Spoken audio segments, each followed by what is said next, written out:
So today, for SARS-CoV-2, we have two different types of tests that are being offered. The FDA categorizes diagnostic tests by their level of complexity, okay, from least to most complex. So sometimes when we think of a lab test, we might think of something simple like a pregnancy test where you get a little stick and you apply a urine sample and you wait for the plus sign or the minus sign to indicate whether or not you are pregnant. Now that would be a wave test or a very low complex test. When we're talking about tests for SARS-CoV-2, these are very high complexity lab tests, okay? So the first one is a real-time PCR test. This is a molecular test that actually identifies either the presence or the absence of the virus itself, okay? Generally, these are run in batches on high throughput instruments in the lab. They can take anywhere from 45 minutes to 8 hours from start to finish before you have a result.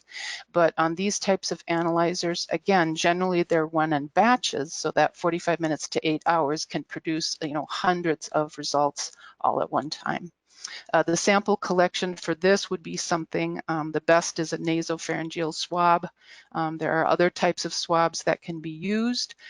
Once the sample is collected, it needs to be put into a transport medium that protects the virus. It gets put into a tube and then it gets transferred to the laboratory for testing. As of April 14th, the FDA has granted 32 separate emergency use authorizations for molecular testing of SARS-CoV-2 and 13 laboratory developed tests.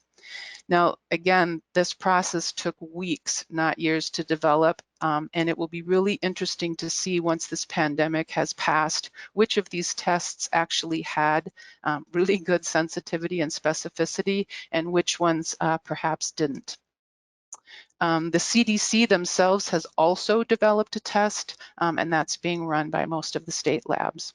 So that's the test specifically to look for the virus. But what about the serology tests? Again, high complexity test, but these are immunoassays that actually identify the presence or absence of antibodies, and sometimes it indicates a class of antibodies. This really just shows if you have an active or past infection. The sample collection for this is a simple blood collection.